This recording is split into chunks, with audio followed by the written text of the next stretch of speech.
Mabilis ang galaw ng kamay ni Lyra habang nagpupunas ng mahabang dining table gamit ang basang microfiber cloth. Nakaipit ang buhok niya sa isang mahigpit na bun at bahagyang pawisan ang kanyang noo.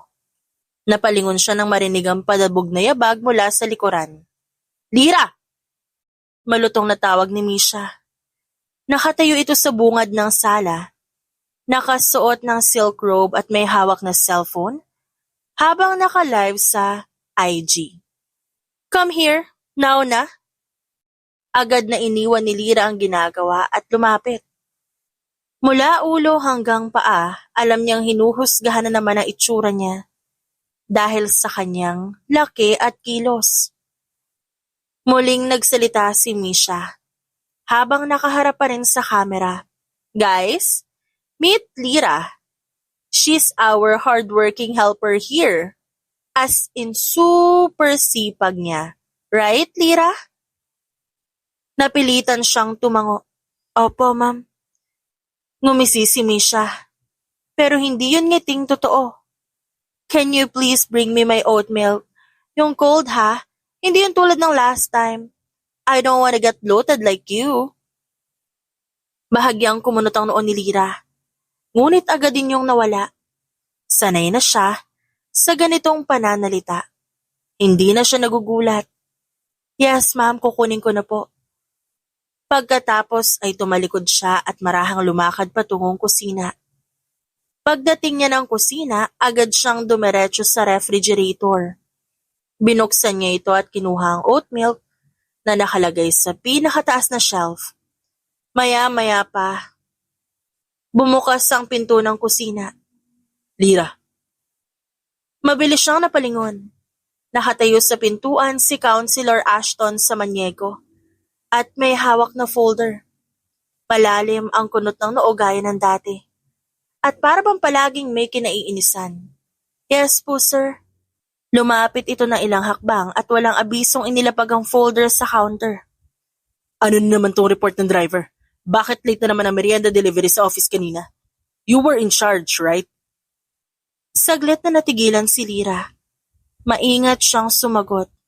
"Opo, sir. Pero may konting delay lang po sa supplier kanina. Tinawagan ko naman po agad." "I don't need excuses, Lyra. I need things done right. Every single time.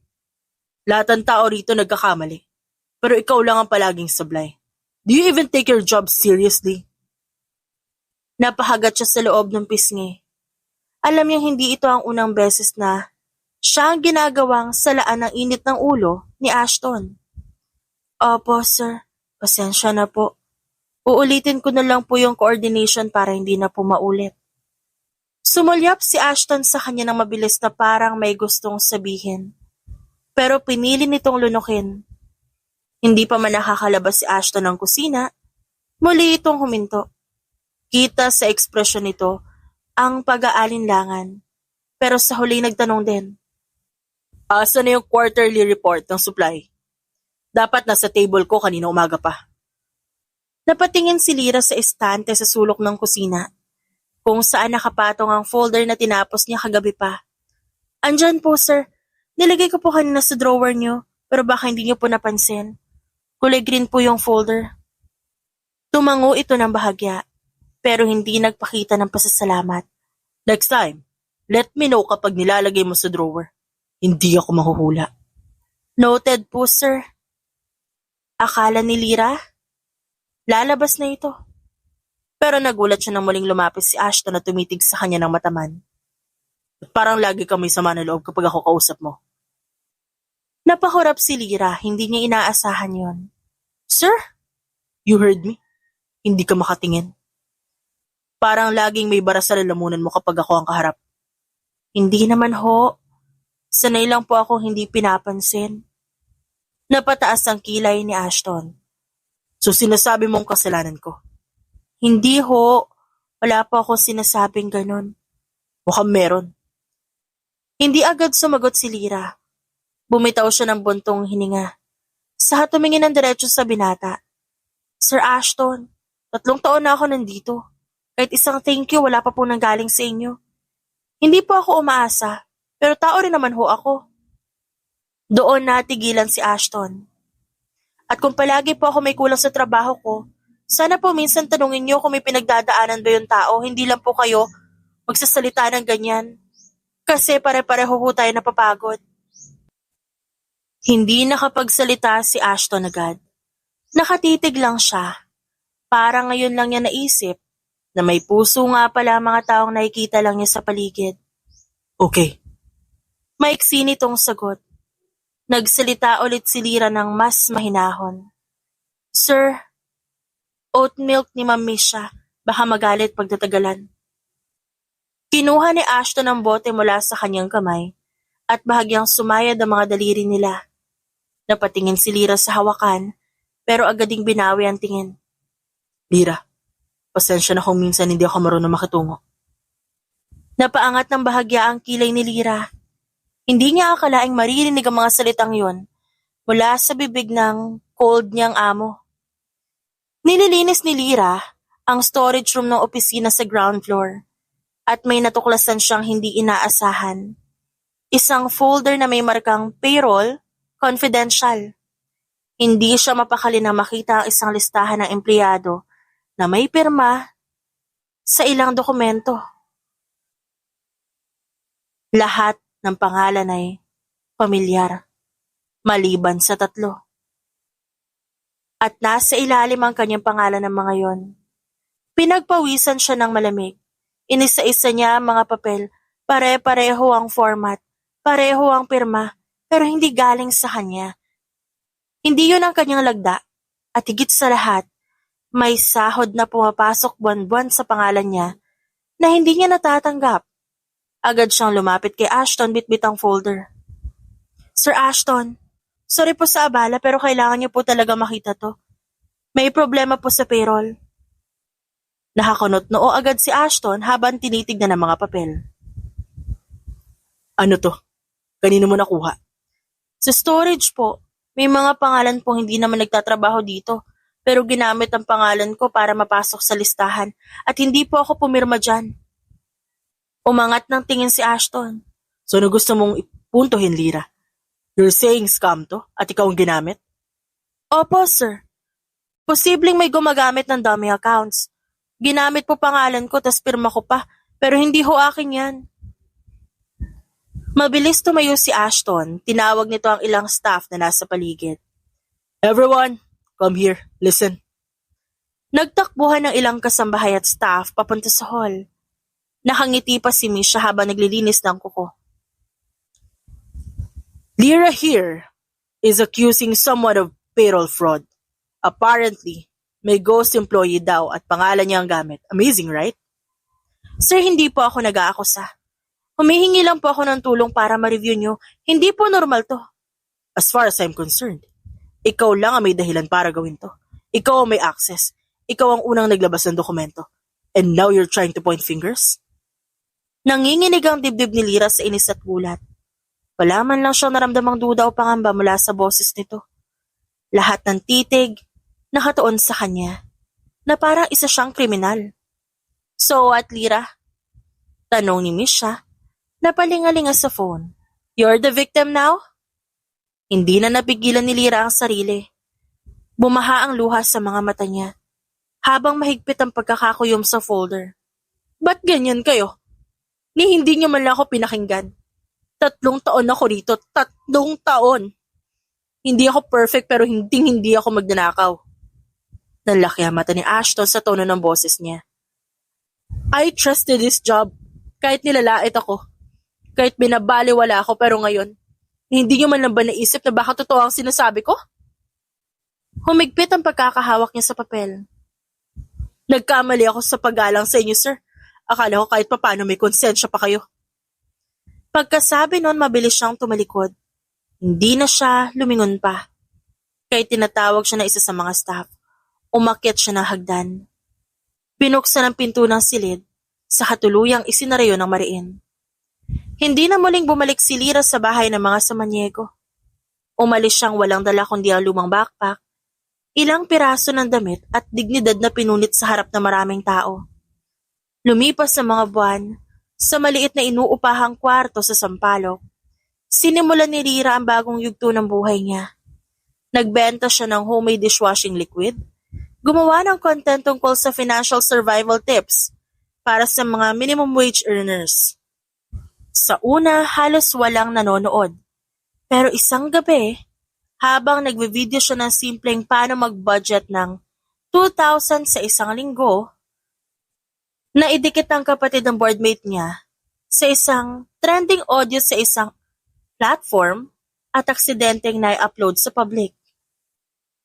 Kinabukasan nagulat siya na makita ang sarili sa feed niya. "Hoy Lyra, ikaw to oh!"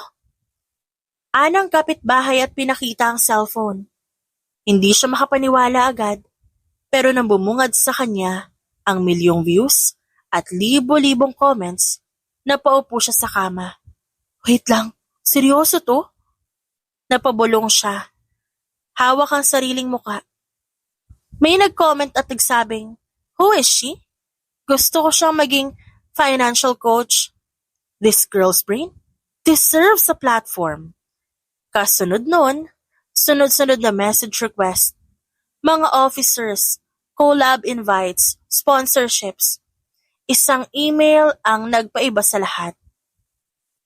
From the office of Mr. Cyrus Ibanez. Subject, invitation for financial strategy consultation. Nagdalawang basa si Lyra.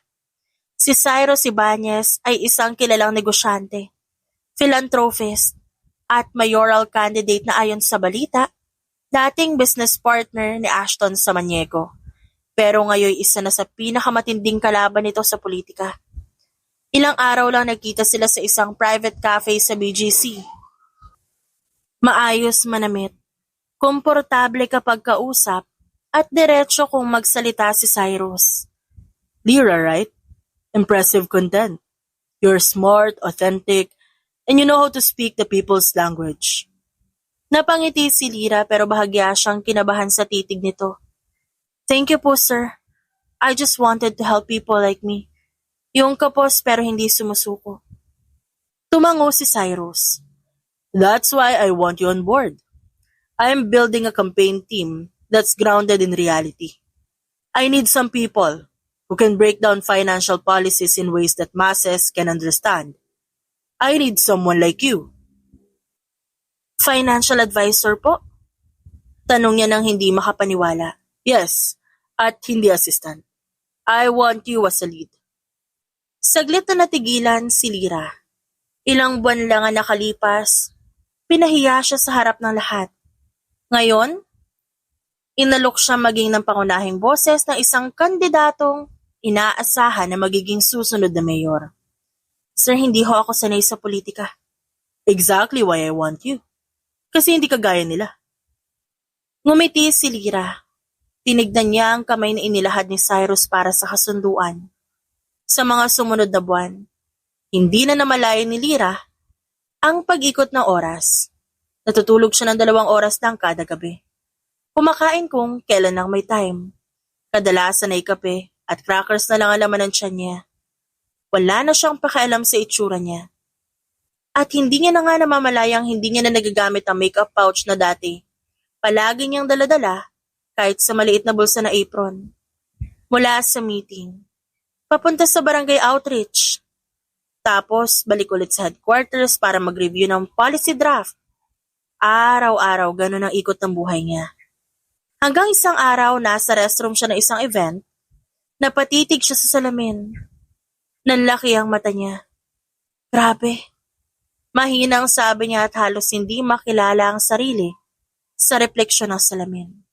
Lumiit ang pisngi niya. Mas kita na ang cheekbones niya. Ang leeg niya dati tinatakpan ng taba, ngayon mas defined. Wala na ring bilbil ang bewang na dati tinatabunan ng maluluwang na blouse. Napailing siya habang itinataas ang collar ng kanyang shirt. "Hindi ko nga to sinadya." Bulong niya habang pinupunasan ng pawis sa noo. Pagbalik niya sa hallway, halos mapahinto ang isang campaign staff. "Miss Lyra, you okay? Akala ko kanina ibang tao ka, grabe ka na pala pumayat." Napangiti siya ng pilit. Busy lang talaga. Pero okay lang, sanay na ako. Baka kailangan mo ng break, baka naman sobra na rin. Hindi, ayos lang. We're making progress and we don't stop while the fire's burning.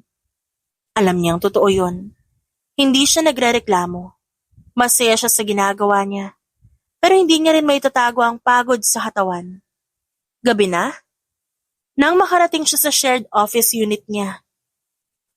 Habang nakahiga sa folding bed, pinisil niya ang braso na dati malambot, ngayon medyo matigas na dahil sa pagbabago. Hindi siya nagbawas ng timbang dahil gusto niyang magbago ang itsura. Hindi rin dahil sa gustong gumanti. Nangyari lang at ngayon, wala siyang balak tumigil. Napansin ni Cyrus ang unti-unting pagbabago ni Lyra. Nasa loob ng sasakyan ng dalawa, papunta sa community visit. Napatingin si Cyrus sa kanya habang nagbabasa siya ng report sa tablet. Lyra, have you been eating properly? Po? Oo naman sir.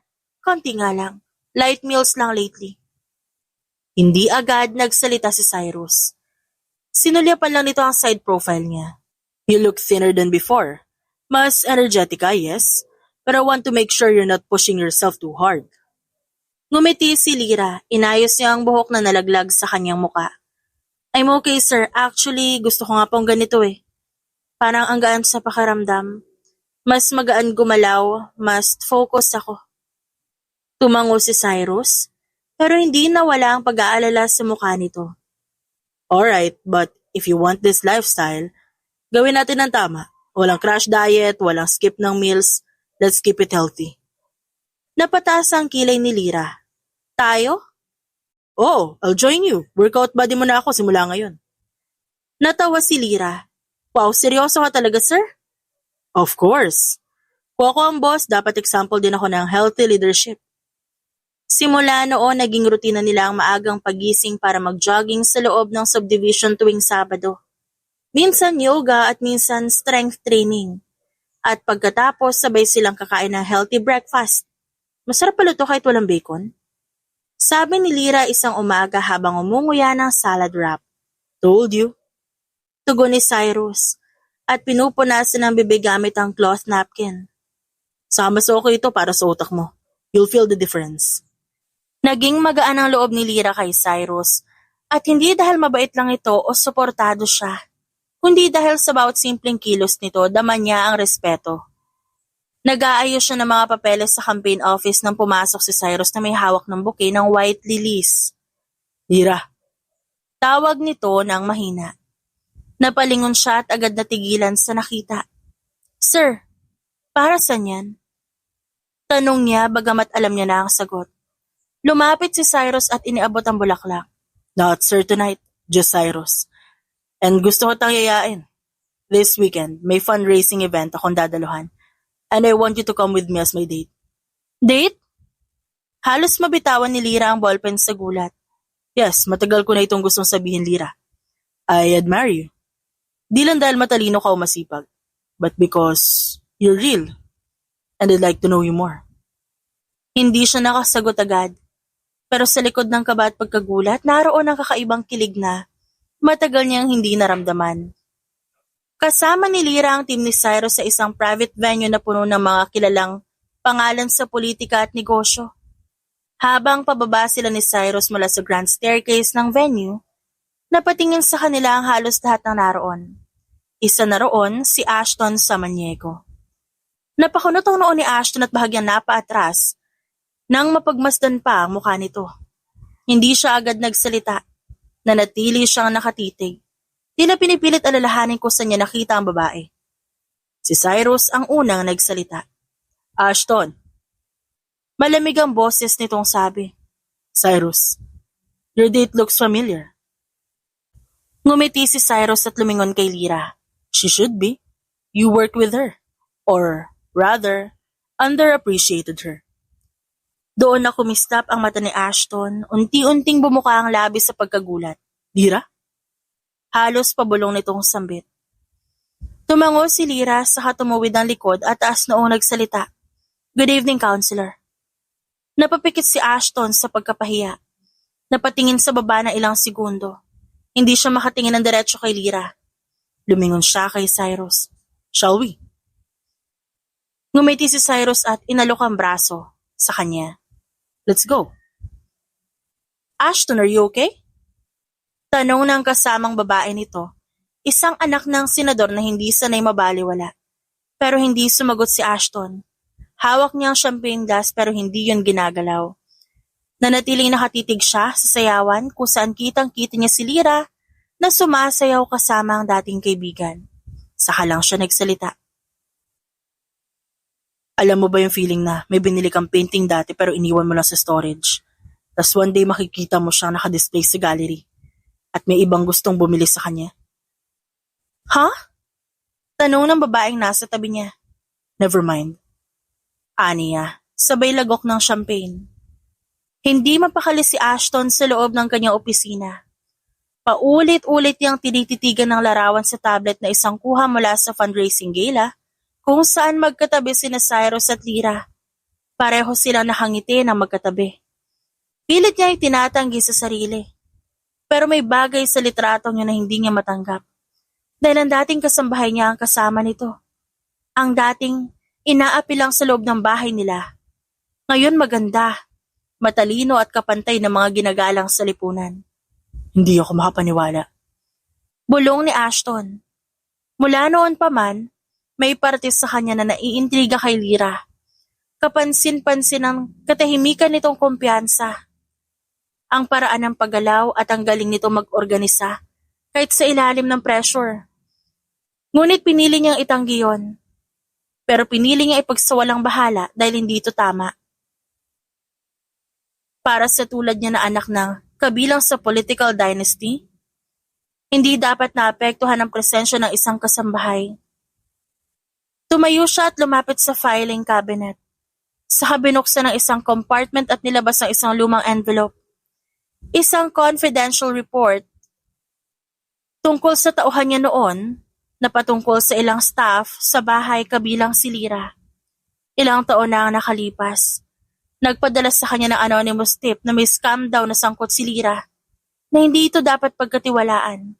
Dahil kulang sa ebidensya, pinagsabihan lang niya ang tauhan pero mula noon, naging mailap na siya kay Lyra. Sa likod ng isip niya may duda na kahit hindi napapatunayan. At nang lumapit ito para ipagtanggol ang sarili sa payroll scam, hindi niya ito pinaniwalaan. Kahit sa puso niya alam niyang may mali. Kasalanan ko din. Mahina niyang sambit habang napapikit. Kaya isang hapon, sinadya niyang dumalo sa isang economic forum na alam niyang dadaluhan din ni Cyrus at Lyra bilang panel guest. Pagkapasok pa lang niya sa hall, agad niyang nakita si Lyra. Nakaupo ito sa gilid ng stage habang nagbabasa ng report. Lumapit si Ashton na parang walang ibang pakay kundi makipagkamustahan. Lyra, mind if I sit for a while? Napatingala si Lyra. Kita sa mukha niya ang bahagyang gulat at pag-aalinlangan. Counselor, akala ko po. Just Ashton, please. Wala naman akong official role today. I'm just here to listen. And maybe talk to an old friend. Tumikim si Lyra. I didn't think we were friends. Bahagyang natawa si Ashton, pero hindi nawala ang lungkot sa kanyang mga mata. I deserve that. Lyra, I just want to say I was wrong about a lot of things about you. Saglit na katahimikan ang bumalot sa pagitan nila. Ikinalulungkot ko ang nangyari noon, kung paano kita pinahiya. Hindi ko dapat pinagsigawan sa harap ng mga tao. I was misinformed, and I was coward. Nagbaba ng tingin si Lyra. Hindi niya inaasahan ang pag-amin na yon. Pero alam niyang hindi rin siya dapat basta-bastang magpatawad. I appreciate the apology. Pero tapos na po yun. I'm happy where I am now. With Cyrus? Yes. And he's been nothing but kind and supportive. Biglang umigting ang panga ni Ashton. Just be careful, Lyra. What do you mean? Kumunot ang noon ni Lyra. Si Cyrus hindi laging ganyan. Alam ko kung paano siya maglaro. He's smart, yes. But he's also calculating. Hindi lahat na maganda sa harap, totoo sa likod. Halos matawa si Lyra. So you're warning me after everything? No. I'm just concerned about you. You're different now, Lyra. You're glowing. I just don't want anyone taking advantage of that. Hindi siya nakasagot agad. Pero bago pa siya makapag-react dumating na si Cyrus kasabay ng team nila. Agad itong lumapit kay Lyra at tumawak sa braso niya. Hey, ready na tayo? Tanong ni Cyrus bago mapansin si Ashton. Counselor, dagdag niya na may bahagyang lamig ang tinig. Cyrus, good luck with your talk. Makalipas ang ilang araw, biglang naglabasa ng ilang gossip pages sa anonymous tips tungkol sa umanay special treatment na natatanggap ni Lyra mula kay Cyrus. May mga peking dokumento nagpapakita na siya raw ay may conflict of interest sa loob ng campaign. At kahit walang konkretong ebidensya, malinaw ang motibo na sinisiraan siya. Inalalabas na kaya siya nandun ay dahil babae siya ng politiko. Galit ang bumalot sa dibdib ni Lyra, pero hindi siya agad naging impulsive. Hindi napigilan ni Lyra ang sarili na muling lumabas ng isa na namang blind item na malinaw na siya ang tinutukoy. Napaupo siya sa gilid ng mesa, mariing nakahawak sa kanyang cellphone habang binabasa ang mga komento. Mula sa kabilang dulo ng silid, lumapit si Cyrus. Hey, you okay? I am not. I can't keep pretending I'm okay. Inabot niya ang phone kay Cyrus. Another hit. I don't even need proof. Alam ko kung kanino to nanggagaling. Napakunot ang noon ni Cyrus habang binabasa. You think it's Ashton? Tumayo si Lyra. Lumapit sa bintana habang nananatiling nakatalikod bago magsalita. Kilala ko siya. Kilala ko yung paraan ng pananalita niya. Yung galaw niya kapag may gusto siyang palabasin. Pero ayaw niyang siya managot. Lumingon siya sa harap ni Cyrus. At puno na ngayon ng galit ang kanyang tingin. He's calculated, Cyrus. He smiles in front of you, but every word is loaded. Noon pa lang, palagi siyang ganyan. He's cold, detached. He never apologized ng totoo. Ginamit niya lang yun para makapasok sa loob. Do you want me to confront him? No? Hindi ako magpapatrap sa laro niya. But I will fight back the way I know how. Then, let's start building a real case. Wala pa tayo ebidensya. Pero hindi ibig sabihin wala tayong laban. Isang document ang naleak sa media patungkol sa di umanay strategic recruitment ni Cyrus ng mga individual na may personal appeal sa masa para gamitin bilang campaign tools. Isa sa mga pangalan na nabanggit doon ay kay Lyra. Habang binabasa ni Lyra ang article, parang nanigas ang buo niyang katawan. Hindi lang siya nasaktan dahil naramdaman niyang ginamit siya. Pagdating ni Cyrus sa opisina, nadatnan niya nakatayo si Lyra sa harap ng kanyang mesa. Hawak ang kopya ng dokumento. Hindi siya agad nagsalita. May gusto ka ba ipaliwanag? Mahinahong tanong ni Lyra. Napansin ni Cyrus ang papel sa kamay nito. Bahagyang kumunot ang noo pero nanatiling kalmado ang tono. Lyra, I can explain. I'm sure you can. But can you explain it without lying to me? Tumigil si Cyrus sa kalumapit. It's not what you think. Matagal na yung dokumentong yan. Part yan ng draft ng strategy noon pa. Hindi ikaw yung tinutukoy yan directly. Then why is my name there? Why does it say I was marked as the high engagement personality target even before I went viral? And why does it mention a close ka kay Ashton na kaibigan mo siya? Hindi agad nakasagot si Cyrus. Umiling ito sa napabuntong hininga. Yes, magkaibigan kami nun. Pero matagal na kami may conflict. At oo, nakita ko yung potential mo even back then. Pero hindi ko sinadyang manipulahin ka. Pero hindi mo rin sinabi. Mariing sagot ni Lyra. You watched me struggle? You saw me grow. You supported me, akala ko dahil naniniwala ka sa akin. Pero ngayon hindi ko alam kung alin ang totoo. Alam mo ba kung ano yung pinakaayaw ko? Hindi yung discrimination, kundi yung pakiramdam na ginamit ako. Hinaniwala mo kung iba ka. Tumahimik lang si Cyrus. Alam niyang hindi sapat ang kahit anong paliwanag. I trusted you, Cy, more than anyone. At hindi ko kayang magmahal ng taong kayang itago ang katotohanan, kahit anong ganda ng intensyon. Umalis siya nang hindi lumilingon. Naiwan si Cyrus sa opisina, hawak ang papel na mismo naging dahilan ng pagkabasag ng isang bagay na Matagal niyang iningatan. Hindi pa man lubos na nakakabangon mula sa pagkasira ng tiwala niya kay Cyrus, dumating na naman ang isa pang dago kay Lyra. Natanggap niya ang isang legal letter. May stamp ng law firm na matagal ng kaanib ng pamilya sa Maniego. Hindi siya agad naniwala. Binasa niya ito ng paulit-ulit hanggang sa tuluyang naintindihan niya ang nilalaman ng di umano'y minatitirang utang siya sa pamilya sa Maniego. Isang halagang sinasabing ginamit para sa medical expenses ng kanyang yumaong kapatid. Ilang taon na ang nakakalipas. Wala siyang naaalalang ganoong dokumento. Wala siyang pinirmahan. Galit at pagkalito ang nag-udyok sa kanyang puntahan si Ashton.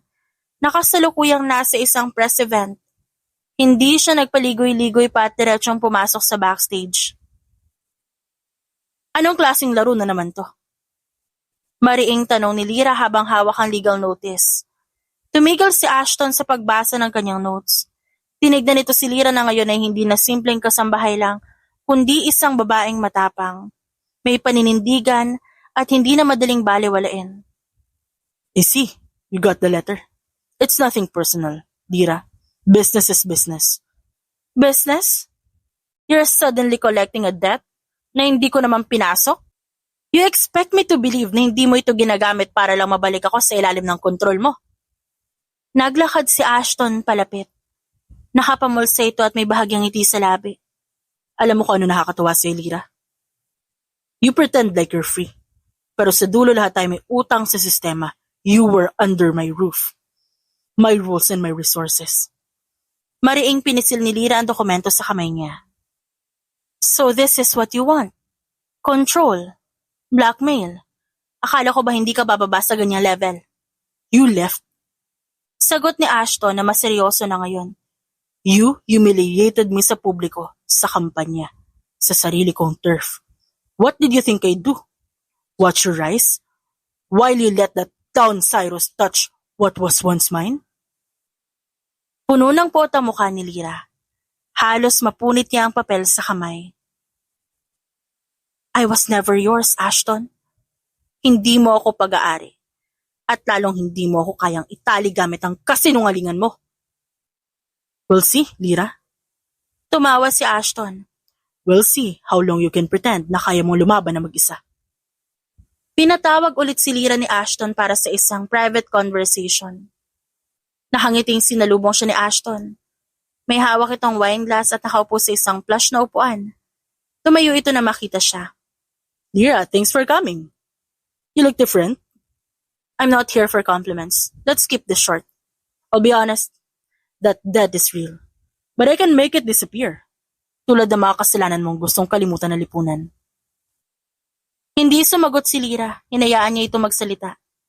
Marami na rin tayong pinagdaanan, Lyra. You've proven yourself smart, resilient, and valuable. Kaya iniisip ko ba't pa natin pahihirapan na isa't isa. Tumigil si Ashton, saka tumingin ng diretso sa kanya. Let's make this simple. Marry me. We can settle the debt, erase our connection with Cyrus permanently, and start again. Under my name and under my care. Nagtagal ang katahimikan bago tumawa si Lyra ng sarkastiko. So you want to marry me to own me legally? Para lang hindi na ako balikan ni Cyrus? I'm offering you security in the future. Funny.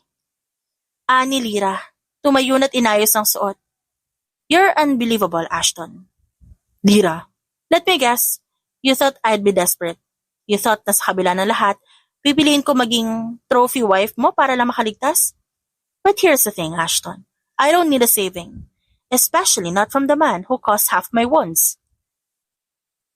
Paano mo aayusin yung utang? Bago ako pumunta dito, I already settled.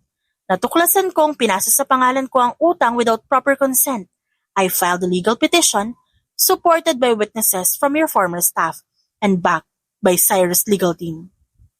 Mulat na ang mga mata ni Ashton. Bahagyang napaatras sa pagkakaupo. You played dirty, Ashton, but I played smart. And you don't get to win this time. Nang makaalis si Lyra mula sa hotel, naiwan si Ashton na parang binuhusan ng malamig na tubig. Hindi siya makagalaw. Hindi niya inaasahan na gano'n nakalayo ang narating ni Lyra. Doon lang niya tuluyang naramdaman ang bigat ng pangungulila. dahil sa isang katotohanang matagal niyang tinatakasan na mahal niya ang babae.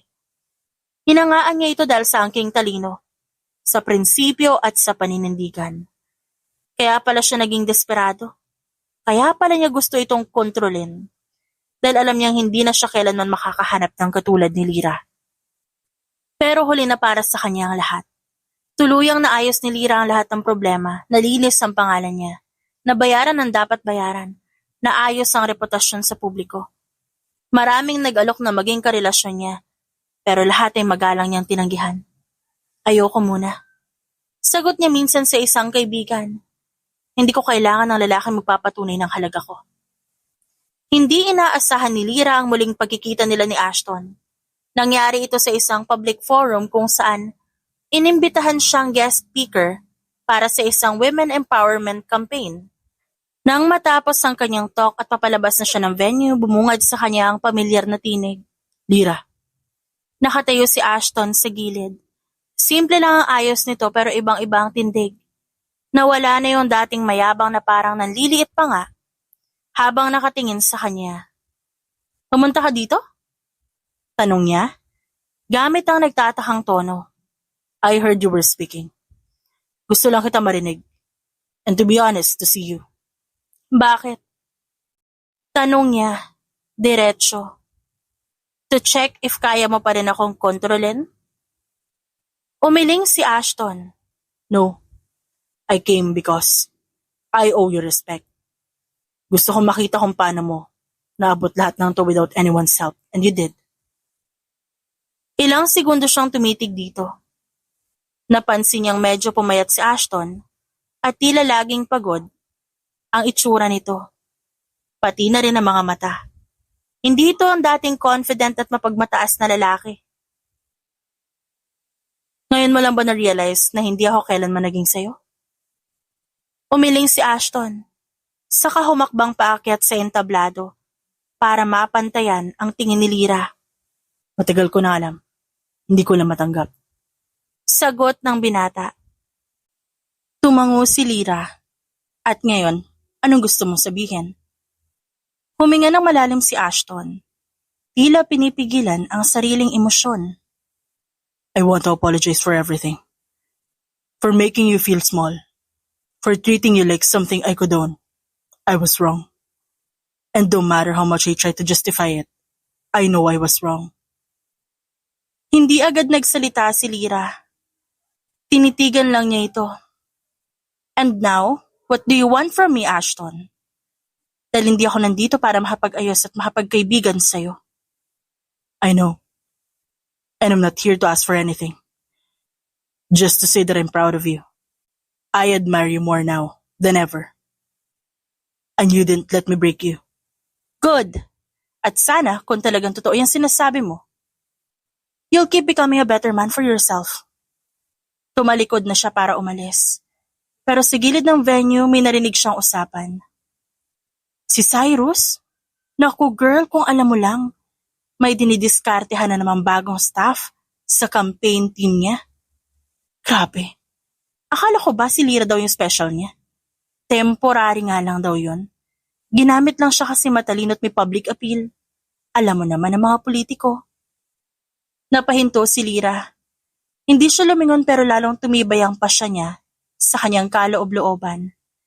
Naramdaman niya unti-unting natatanggal ang ilusyon na meron siya kay Cyrus. Isang linggo matapos ang proklamasyon ng panalo ni Cyrus, nakita niya si Ashton sa isang local community center bilang volunteer. May hawak itong lapis at papel habang nakaupo sa isang plastic chair. Tinuturuan nito ang mga batang hindi marunong magbasa. Napahinto si Lyra sa may pintuan. Nakatayo lang siya doon. Nanonood habang tumatawa si Ashton kasama ang mga bata. Si Ashton na dati laging formal, laging seryoso, ngayon mukhang payapa ang itsura. Nang mapansin siya ng lalaki, agad itong tumayo. Uy, akala ko hindi ka na mapapadaan dito. Dumaan lang. Narinig ko kasi na natalo ka. Sagot niya at sabay iwas ng tingin. Tumango si Ashton pero ngumiti pa rin. Yes, talo. Pero oddly enough, it's freeing. Napakunot ang noon ni Lyra. You don't look devastated. Tumawa ito ng mahina. Dati, akala ko, ang politika ang identity ko. Pero nung nawala yon, mas talo ko nakilala ang sarili ko. Weird, no? Tinitigan nito ni Lyra. May parte sa kanya na hindi makapaniwala dahil hindi ganun ang pagkakakilala niya sa lalaki. Hindi mo ba ako sinisisi? Tanong niya bigla. Umiling si Ashton. No? Kasi kung di nangyari lahat, hindi rin ako magigising. Besides, you were never the villain, Lyra. That's me. Masaya ka na? Tanong ni Lyra ulit. Hindi pa siguro. Pero at least this time, alam ko nang papunta na ako doon. Kibit balikat na sagot ni Ashton. Pagkalipas ng ilang araw, muling nagkita sina Lyra at Ashton sa parehong community center. Kumusta ka? Tanong ni Ashton habang nilalagay sa mesa ang ilang school supplies. Okay naman, naging peaceful ang buhay ko. Good, you deserve that. Umupo si Lyra sa tapat ng binata at pinanood ng itong magsalansa ng notebooks. You know what, hindi ko na-expect na ganito ka. After everything that happened, I thought you'd be bitter and vengeful. The Ashton I knew was always calculating. Lyra, I spent years trying to be the version of myself na gusto ng mundo. Pero nung nawala lahat, dun ko lang na-realize ang dami ko palang sinaktan. Isa ka na dun. Hindi na sumagot si Lyra. Pagkatapos ng ilang minuto ay tumayo si Lyra. Mauna na ako. May lecture pa ako sa isang women's co-op mamaya. As expected. Biro ni Ashton. Ikaw pa rin ang pinaka-busy na hindi politiko sa bayan. At least hindi ako corrupt. Nang makalabas siya sa pinto, huminto si Lyra saglit at nilingon si Ashton. Ashton. Salamat for not being the man I thought you'd stay as. Tumango si Ashton at nagpasalamat. Lyra. Napalingon si Lyra mula sa pagkakaupo sa may lounge area ng lodge. Hawak niya ang mug ng kapeng lumamig na at binabasa ang programa para sa susunod na araw. Sa may hallway nakatayo si Ashton. Bit-bit ang coat, mukhang bagong dating lang. Anong ginagawa mo dito? Tanong ni Lyra at di may tago ang gulat.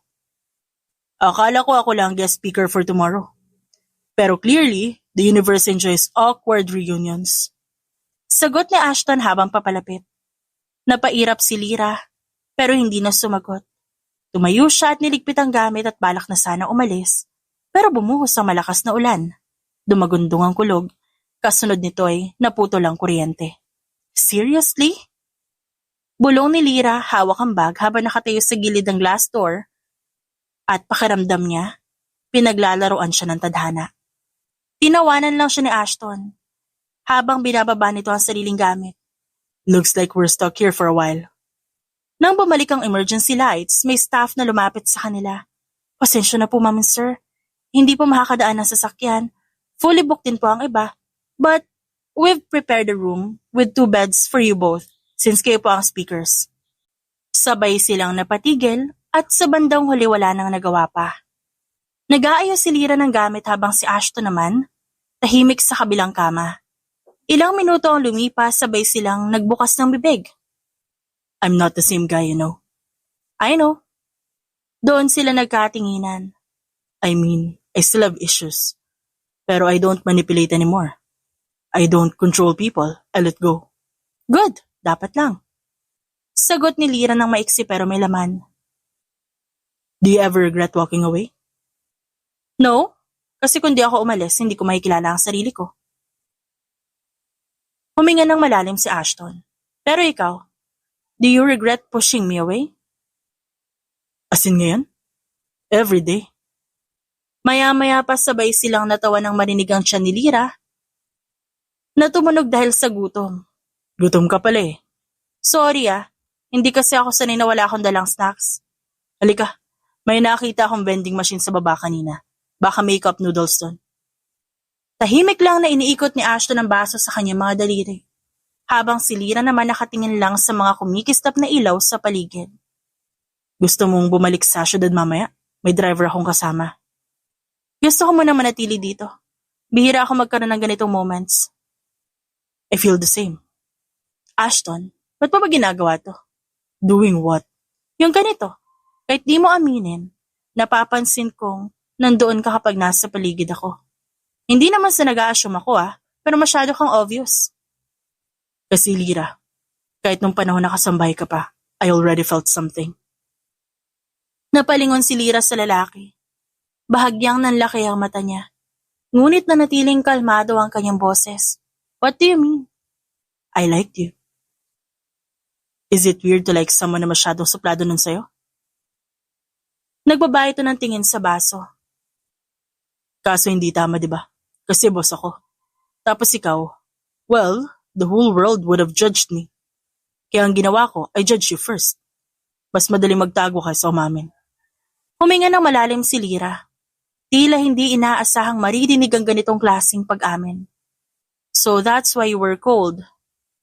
Tanong niya, partly. And I hated myself for it. Kasi habang nagiging malapit ka, mas natatakot akong bumigay. Alam mo ba, nung minsan nahuli kitang umiiyak sa likod ng kusina, I wanted to hug you. Pero ang ginawa ko, sinigawan pa kita kinabukasan para itago yung guilt ko. So ngayon, anong gusto mo mangyari? Umiling si Ashton at seryoso ang tingin. I don't know. I don't want to force anything. Pero gusto ko malaman mong whatever this is between us, it's not because you've changed or dahil pumayat ka. I've always seen you, even when no one else did. Makalipas ang ilang linggo, hindi inaasahan ni Lira na masasanay siyang may Ashton sa paligid bilang bagong kakilala. Matapos ang isang speaking engagement sa bayan, sabay silang kumain sa isang maliit na karinderya sa gilid ng munisipyo. Hindi ko ma-imagine. Natatawa si Lira habang pinapanood si Ashton na tinikman ng toko at baboy. Ikaw dati, ayaw mo pang amoy ng street food. Grabe ka naman. Hindi lang ako sanay nun. But this, masarap pala. I missed a lot. Yeah, like basic human decency. Nagring ang phone ni Lira, isang message mula sa Women's Council kung saan nagpapasalamat ito sa huling workshop. Nang biglang may tumawag sa likod nila. Oh my God! Lira? Sabay silang napalingon. Isang babaeng naka-heels, kulay platinum blonde ang buhok, naka-bodycon dress na sobrang fitted. Hawak nito ang phone na halatang may kinukuhanan kanina pa. Mesha! Malamig na bati ni Lira. Tumayo siya mula sa upuan, pero hindi inalis ang titig sa dating nang api. Napatingin si Misha kay Ashton, na tahimik lang. At may ngiting hindi maipinta. Parang hindi pa siya makapaniwala sa nakikita. As in ikaw yan? Girl, what happened? I almost didn't recognize you. You look different. As in major glow up. Ngumiti si Lira. Ngunit hindi umabot sa mata niya ang kagalakan. I eat peace and mind for breakfast now, kaya siguro ganon. And maybe because I stopped allowing people like you to define me. Natahimik si Misha. Tumikim ito at pilit inayos ang pagkailang. Well, good for you. And wow, Ashton, small world, huh? Akala ko ba, you weren't into house help? Sumimangot si Ashton. Misha, that was the most unnecessary and classist thing I've heard all week. Kaya ka siguro iniwasan ang sarili mong team. Hindi makasagot si Misha, napatitig lang siya kay Ashton at nagulat sa pagkampi nito kay Lira. Don't worry. Kung gusto mo i-post to, make sure to tag me. I'd love for people to see me how transformation works inside and out. Ikaw din kasi mukhang same packaging, same content. Let's go. Saad ni Ashton kay Lira. Yeah, the food's better at the volunteer house anyway.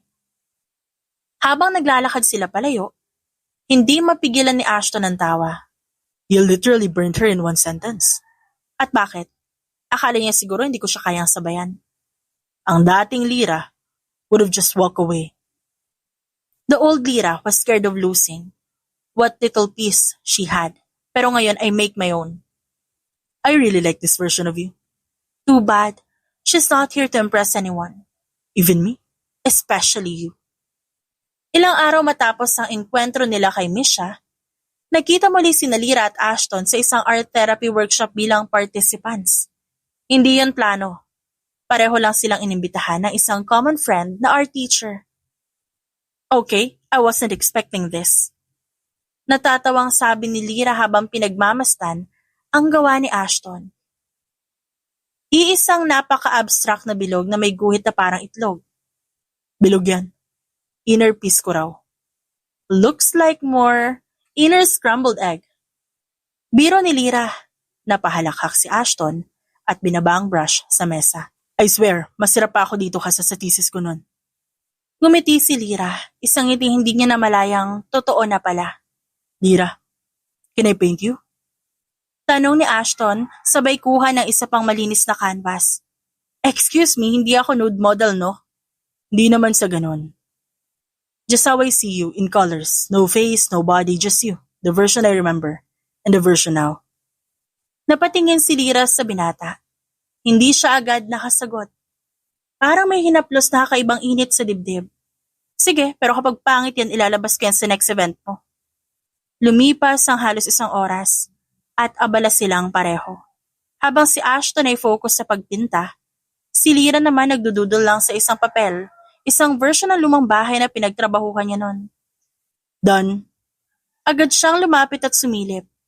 Hindi yun muka. Hindi rin yun eksaktong hugis pero ginamit na kulay ay isang deep burgundy, gold, navy at tuldok na emerald green na parang pinagsama-samang emosyon. This is me? That's how I see you now. Brave, grounded, smart, but always moving. Hindi ka nagpapakulong sa kahit anong kahon. Even when you were hurting, you were still growing. Hindi agad nakapagsalita si Lyra. Hawak niya ang canvas pero ang lalamunan niya ay tila natuyuan. Hindi niya akalaing may ganito palang lalim si Ashton. I honestly didn't expect this from you. I didn't expect to feel this way again. You know, being with you feels like finally being able to breathe properly. Nagtagpo ang kanilang mga mata. Minsan lang sila nagkatitigan ng ganon kahaba. Lyra, pwede ko bang hawakan ang kamay mo? Just a hand? Napangiti si Ashton at bahagyang natawa. For now. Unless you let me earn more. Dahan-dahang inilapit ni Lyra ang palad. Sa palad nito. Hawak pa rin ni Lyra ang kamay ni Ashton nang biglang bumukas ang pinto ng studio. Pumasok ang teacher, si Teacher Mela. Isa itong art teacher na nag-imbita sa kanila. Energetic ito at may malakas na boses. Aba. May love team pala dito at hindi sinasabi sa akin. Parang may invisible na bomba na sumabog sa studio. Mabilis na binawi ni Lyra ang kamay niya. Si Ashton naman ay parang batang nahuling kumakain ng icing sa kusina. Hindi ho. Ano lang, pinapakita lang niya yung painting. Palusot agad ni Lyra habang nagkukumahog na ibaba ang canvas sa mesa. Napatingin si Teacher Mela sa painting ni Ashton sabay taas ng kilay. Oh wow! Kulay burgundy, gold tas may emerald green pang nalalaman. Hoy, Ashton! Hindi ka naman usually ganito ka-poetic kapag hindi ka inspired, right?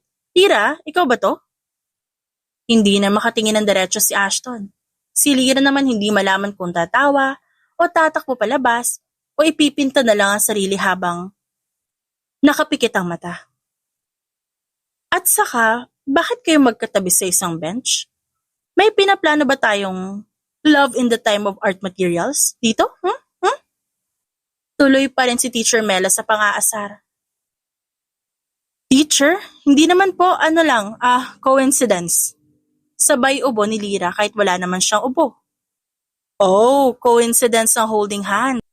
Alam mo girl, kung ayaw mo madulas, huwag kang mag-sketch habang in love. Naiiba yung pressure ng stroke mo. Tignan mo, yung bahay mo parang gusto na umalis sa canvas sa kilig. Napatingin si Lyra sa sarili niyang drawing. Medyo lopsided na yung bubong at may heart na hindi niya naalalang ginuhit. Lalo siyang napahiya. Ashton, may lakad ka ba after this? Wala po. Perfect. Ihatid mo si Lyra pa uwi. Gabi na oh. Sayang naman yung nagawa niyong effort ngayon kung mapuputulan, di ba? Teacher! Naiinis na saway ni Lyra. Si Ashton naman tumatawa. Napahawak si Lyra sa kanyang noo habang si Ashton hindi mawala ang ngiti sa labi. Magaan ang pakiramdam ni Lyra habang nasa passenger seat ng kotse ni Ashton. Kahit may ilang minuto silang hindi nagsasalita, parang sapat na ang presensya ng isa't isa para punuin ang katahimikan ng gabi. Hawak niya ang sketchpad habang pinaglalaroan ng dulo ng lapis. Nang makarating sila sa harap ng bahay ni Lyra, may kakaiba siyang napansin agad. May nakaparadang SUV sa tapat ng gate. Hindi ito pamilyar. Mabilis na bumaba si Lyra habang si Ashton naman ay sumunod. Pagbukas ng gate, agad niyang nakita ang isang lalaki nakaupo sa garden bench. Nakasuot ito ng semi-formal at mukhang kanina pa naghihintay. Nakataas ang tingin nito sa kanya at may hawak na maliit na paper bag. Cyrus? Gulat na tawag ni Lyra. Tumayo ang lalaki at bahagyang inayos ang suot na polo at ngumiti. Hi, I was just in the area and I wanted to drop this off. Sabay abot ng paper bag. I remembered you like these cookies, yung may almond bits. Napatingin si Lyra sa bag pero hindi ito kinuha agad. Lumingon siya kay Ashton na ngayon ay nakatayo sa tabi niya na halatang nagulat din. Late na, Cyrus. Mahinahong sambit ni Lyra. Yeah, I know. But I also realized something lately. I figured I needed to be honest this time. Napasinghap si Ashton. Wow. Another man showing up at night with a confession. Must be something in the air. Napapikit si Lyra at pinipigilan ng inis. Stop. Sorry. Bulong ni Ashton sabay atras ng bahagya. Naglakad si Cyrus palapit kay Lyra. I know about the rumors and some of them, to be fair, totoo naman. Pero hindi ikaw yung ginamit ko. You were the only one I actually respected. Respected. Pag-uulit ni Lyra. Not enough to deny me when people question my role in your campaign. Natahimik si Cyrus. Napakamot ito sa bato. I panic. Alam mo naman yung mundo natin. Image is everything. But I regretted that. Too late.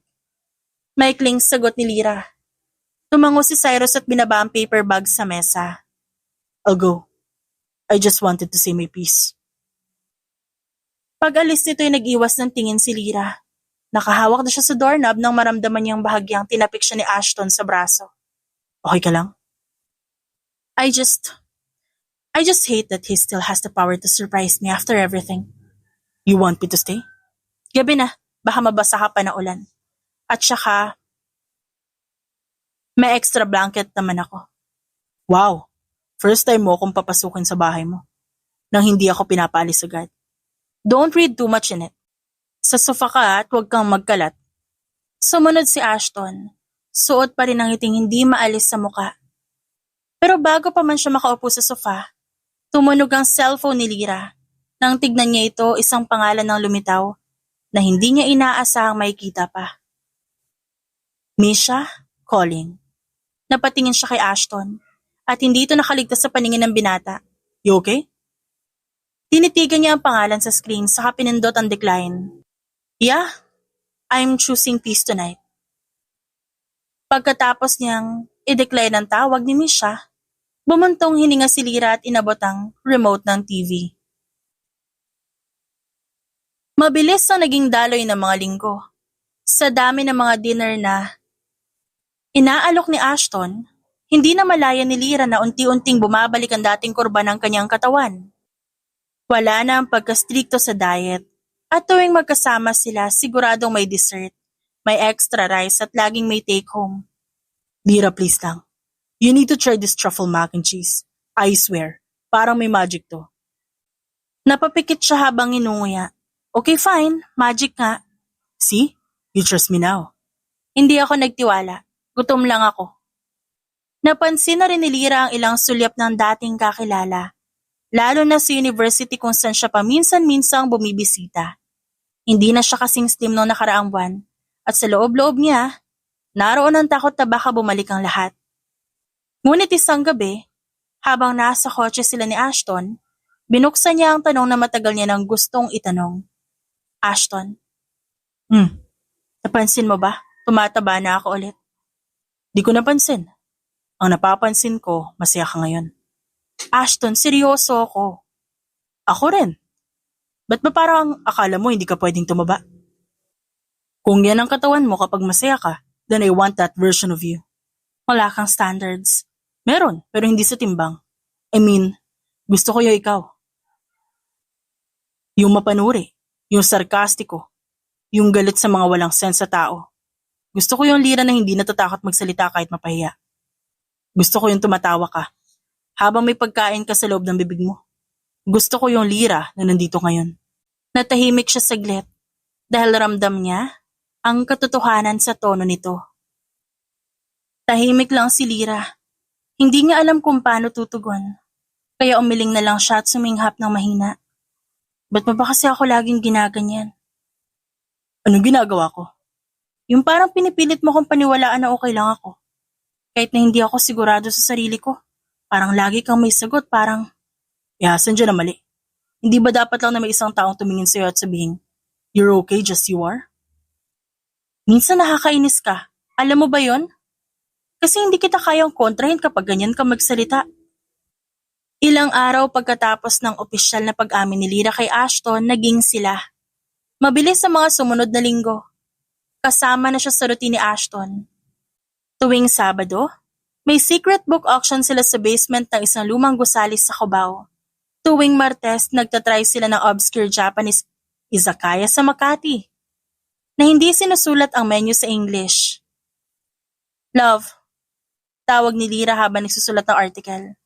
Tingin mo masyadong na bang maliit yung mga damit ko? Kailangan ko na bang mag-adjust ng size? Tumataba na kasi ako eh. Nope. Pero even if you are, you still look like sin. Yuck! Ba't ba ganyan ka magsalita, nakakahiya? May tao sa kabilang unit. Let them hear. Dapat alam ng mundo na hot yung girlfriend ko. Habang kumakain sila ng kare-karing bagnet sa isang hidden karinderya sa Binondo, biglang lumapit ang isang grupo ng estudyante. Hi po, Miss Lira. You're the one in the body bait vlog, no? Napatigil sa pagsubo si Lira at kumunot ang noo niya. Ano daw? Yung vlog po ng vlogger na si Misha, sikat siya ngayon kasi ginawa niya yung social experiment. Patungkol sa mataba niyang friend na magugustuhan pa rin ng lalaki. Napatingin siya kay Ashton. Nanigas ang katawan nito. Hindi ito makatingin sa kanya. Wait, ilang days na ba yung vlog na yan? 5 days po. Trending nga po sa iba't ibang platforms. Lakas po ng views. Nandun yung girl na kamukha niyo noong college days tapos may voice over. Ang sama po ng dating parang ginamit kayo as experiment. Pero grabe ang ganda na ending kasi yung guy. Enough! Putol ni Ashton na seryoso ang tono. Umalis sa mga estudyante at medyo nagkahiyaan. Ba't di mo sinabi? Malamig ang tanong ni Lira.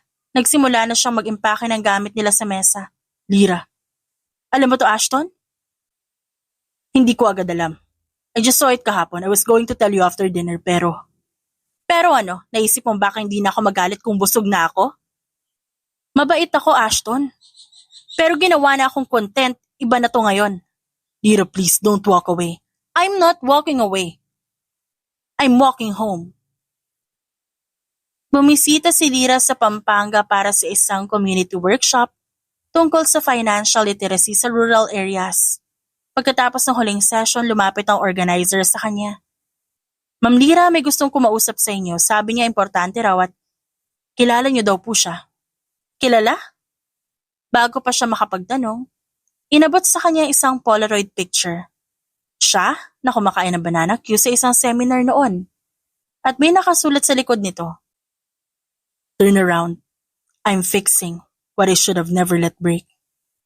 Lumingon siya, isang maliit na pickup truck ang nakapark sa di kalayuan. Sa harap nito may lumang projector na nakasetup. Nakatayo sa gitna si Ashton at may hawak na remote. Seriously? You're trying to win me back gamit tong indie film setup? Not trying to win you back. Trying to remind you that I never stopped choosing you. Isang lumang clips nila. Galing ito sa CCTV ng mansyon. Mga moment na minsang tinutulungan ni Lira ang isang matandang kasambahay. Habang pinupunasan niyang paanan ng dining table. Habang hinihila ang malaking paso sa veranda mag-isa. May isang clip na si Ashton palihim na nakatingin sa kanya mula sa hallway. I saw you. Even when I pretended I did not. Saan mo nakuha mga to? Yung luma nating IT sa mansyon, sinuyod ko. Nilinis namin. At yan ang totoong footage. Hindi tulad ng vlog nila Misha. Lira kahit bumalik ka sa dati mong katawan o maging mas mataba pa sa dati. Hindi ko yan kailanman basihan. I fell for your brain, your bravery, your sarcasm, your stubborn mouth, and the fact na kahit ilang beses kita nasaktan, pinili mong bumangon. Alam mo, nakakainis ka. Good, kasi kung sobrang bait ko, baka hindi na ako bagay sa'yo. Hinawakan ni Ashton ang kamay niya. Can I hold this? Pwede ba kitang halikan? Depende, may dala ka bang pagkain? Dahil doon, tumawa na si Ashton. Maraming nangyari sa pagitan nila. Ngunit sa mga nagdaang pagsubok, hindi sila nun binuwag. At doon napatunayan ni Lyra at Ashton, ang katawan ay nagbabago, pero ang dignidad, talino at prinsipyo ng isang tao hindi dapat nabubura dahil lang sa laki o hugis ng katawan. Ang tunay na kagandahan, nagmumula sa pagiging totoo sa sarili at sa pagkakaroon ng lakas na ipaglaban ang sariling respeto at paninindigan. The end. It's shoutout time! Shoutout kina Lelani Tagamulila, Anita Hernando, Mary Tauring, Phoebe Magalon, Arduer, Imelda Forteza at Saud Lumala. Maraming salamat po sa inyong lahat.